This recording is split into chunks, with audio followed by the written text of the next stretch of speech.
Bonjour et bienvenue sur ma chaîne Nonos Budget. Je commence cette chaîne car j'ai pu observer que j'avais du mal à faire des économies, à mettre de côté et pire encore, ça m'arrivait de terminer à découvert à la fin du mois ou alors vraiment zéro, zéro, enfin pas de marge du tout. Donc j'ai décidé de me mettre aux enveloppes budgétaires pour essayer de mieux gérer mon budget. Les enveloppes budgétaires, qu'est-ce que c'est? On définit en fait une somme par mois à chaque budget pour ne pas dépenser plus que ce qu'on a estimé qu'on devait dépenser en début de mois. Ça permet donc de pouvoir terminer le mois au minimum sans découvert et en plus avec des épargnes. Donc j'avais déjà essayé un petit peu ce principe-là l'année dernière. Mais sans trop m'y mettre sérieusement. Et là, je me dis, bon, nouvelle année, nouvelle résolution. On va essayer de s'y mettre pour de vrai cette fois-ci. Donc, j'ai avec moi ma fiche budget du mois, que j'ai déjà pré-remplie. Mon petit classeur, donc c'est un vieux classeur que j'avais récupéré chez mes parents. Donc, comme vous pouvez le voir, il n'est pas en super état, mais bon, il fait très bien le job. Donc, mon petit classeur où j'ai toutes mes petites pochettes avec mes différentes catégories d'argent. Mon petit porte-monnaie qui va bientôt changer d'ailleurs parce que je vais me commander un Filofax Pocket pour mieux m'organiser parce que j'avais mis en place un petit système mais ça ne me convient pas tellement. Donc voici mes outils pour mon budget. Donc j'ai commencé par établir toutes mes dépenses et mes revenus du mois. Donc en premier lieu mon salaire, 1100 €. En autre revenu ce mois-ci, j'ai eu quelques chèques de Noël, donc pour un total de 150 €. Et des revenus Vinted, donc j'ai réussi à vendre quelques vêtements pour 50 €. Donc ça me fait un total de revenus de 1300 €. Voilà. Donc ça, c'est ce que j'ai reçu ce mois-ci. Ensuite, j'ai traqué sur mon appli bancaire toutes les dépenses fixes du mois. Donc, c'est-à-dire les factures, les assurances, les téléphones, voilà, les cotisations, EDF, l'eau, enfin voilà, toutes ces choses-là. Donc, je les ai bien notées dans les dépenses fixes. À savoir que je viens de m'installer avec mon conjoint qui lui est propriétaire de son appartement sur lequel il ne doit plus d'argent. Et c'est lui qui paye les factures d'eau et électricité. Donc c'est une chance, hein, clairement, parce qu'en fait, il a des revenus nettement supérieurs aux miens. Donc voilà, c'est un accord entre nous. À côté de ça, on a récemment acheté une maison qui est en travaux actuellement. Donc pour l'instant, on ne paye que les frais de... Pas les frais de banque. Donc ce qui revient à peu près à 300 € par mois chacun. Donc maison, j'ai noté 300 € en dépenses fixes. Ensuite, pour mes assurances, assurance corporelle 15,50 €, assurance de la voiture 49,09 €, assurance téléphone 14,99 €, assurance vie 40 €. Donc tous les mois, je mets 40 € de côté pour mon assurance vie. En cotisation bancaire, j'ai 9,40 €. Netflix, je dépense 13,49 € par mois. Téléphone, 33,99 €. Sachant que ça devrait baisser puisque je viens de résilier une option. Et Apple, j'ai 99 centimes qui part tous les mois pour du stockage. Donc voilà, ça me fait un total de 497,45 €. Voilà, on va dire 500 € quoi. Donc 1300 € moins 500 €, ça me fait qu'il me reste 800 € pour mes dépenses variables et mes... Donc avec ces 800 €, je les répartis donc, dans mes dépenses variables et mes épargnes.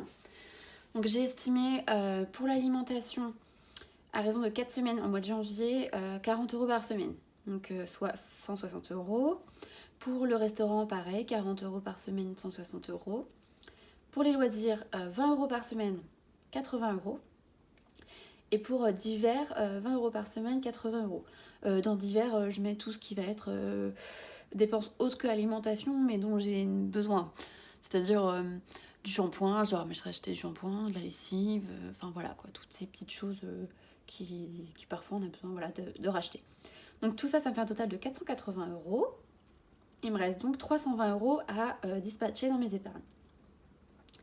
Ce que je souhaite faire, c'est que tous les mois, j'aimerais bien mettre de côté sur mon livret A. Voilà, mettre de côté, ne plus repiocher dedans comme j'avais l'habitude de le faire. Donc j'ai prévu de mettre 100 euros ce mois-ci sur mon livret A.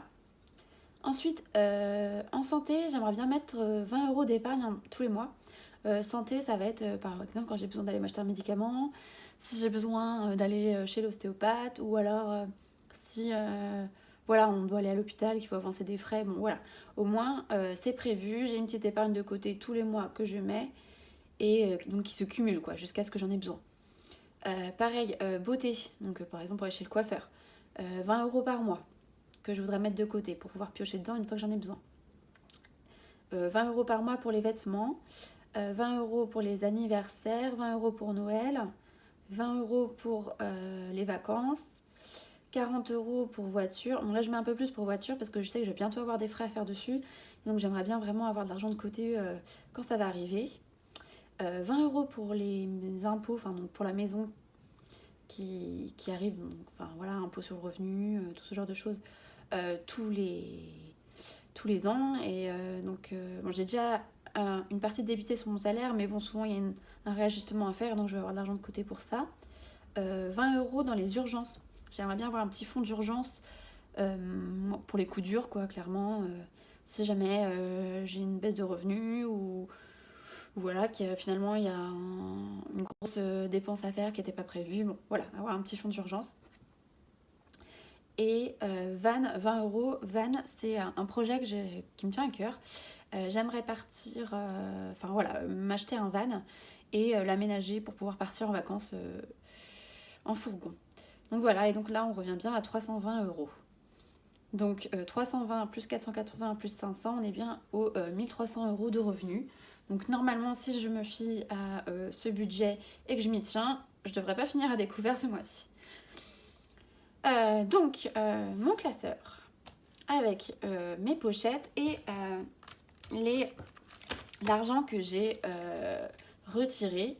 Donc à savoir, alors pas 320 parce que le livret A, les 100 euros, je vais faire un virement direct. Donc 220 euros plus 480 euros, ce qui devrait nous faire 700 euros.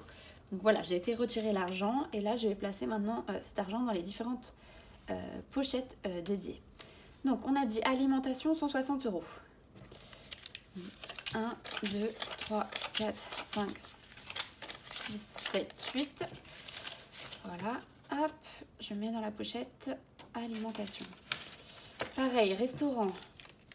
1, 2, 3, 4, 5, 6, 7, 8. Où est-ce qu'elle est ma pochette restaurant? Hop, voilà. Loisirs, j'ai dit 80 euros. 1, 2, 3, 4.